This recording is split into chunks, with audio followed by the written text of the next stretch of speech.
This film is about an idea we call the polymorphic concept of data processing system design, which is a complicated name for an idea, we admit. But the idea itself isn't so complicated when you think of it in terms of how people get machines to help solve their problems. Now, if you have a problem to be computed, you take it to a computer. And as your problems get bigger, you need a bigger computer. As more and more guys like you have problems to solve, they take turns on the computer, which isn't so bad if the computer is fast enough, which it can be if it is big enough and expensive enough. But as the number of guys and the number of problems increase, the machine gets huge. Isn't that a waste? Because while one guy is using the computer to solve an easy problem, which may only be taking 1/1000th of the computer, everyone else has to wait. Unless you spend still more money and buy a still bigger computer. But worse, if one piece fails, the whole computer will probably quit, even though most of it is perfectly good, ready, and willing to work. What's wrong here? To start with, if you look inside, you see that it isn't just one solid hunk of computer, but a lot of individual parts and circuits which each have specialized functions. Now it would be nice if someone would divide the huge computer into little parts, unsolder the connections, so that everybody could get a chance to use the parts he needs for his particular problem. Next, you will want to organize things a little.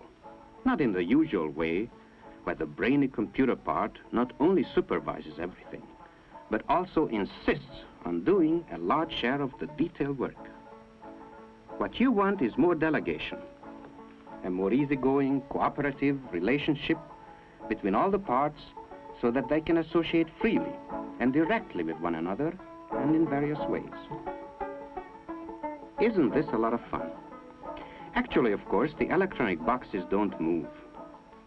You just make a nice, flexible, automatic switchboard connection like the telephone company does. That way, the computer boxes, the real brains of the system, don't have to waste their time and talents acting like telephone operators, trying to handle every single message personally. They can stick to computing and let the other boxes do the detailed work, such as remembering large number of facts or sending messages from one box to another or carrying out simple logical routines. And so, each computer box doesn't have to be so big now.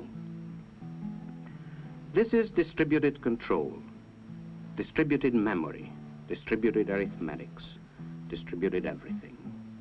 And it makes sense, because now more than one guy can be using the system at the same time to solve a number of easy problems. And when those occasional crash problems come along, your system can reconnect itself in a matter of microseconds to get the big, urgent jobs done, as well as an ordinary giant computer could do them. And if one box quits, it's no great catastrophe. The system just automatically switches the job to another box.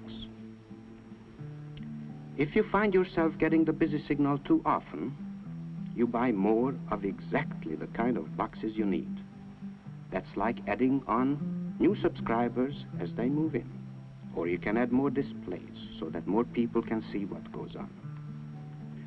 Suppose your problem calls for a lot of detailed work to do most of the time. Then you buy boxes to give you all the memory or messenger service or whatever else you need. On the other hand, if your problems are mostly heavy-duty brain work, you can load your system up with computer boxes.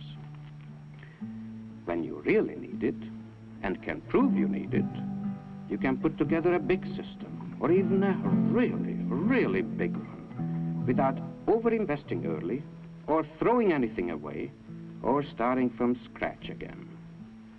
So you save money. And all the while, you have better reliability and multiple use and better access. You can even switch together two complexes, or three, or four, like a nationwide telephone system. Or you can connect in one of those ordinary giant computers as a subscriber if you go for super systems. And this doesn't mean that you end up with one big party line.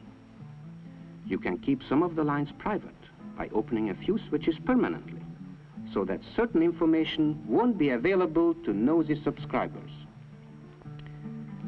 And so now you see that it wasn't just exactly a computer you wanted, but a group of guys with brains and a group of boxes with electronic brains and consoles and displays, all connected together in varying ways and growing together so that the partnership can solve more problems per dollar than each group could solve by itself.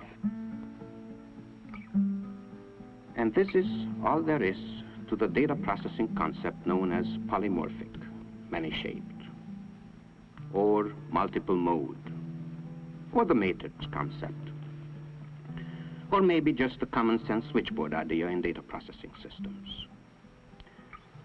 Now it just so happens that Thomson Ramo Wooldridge has been working on the polymorphic idea for several years.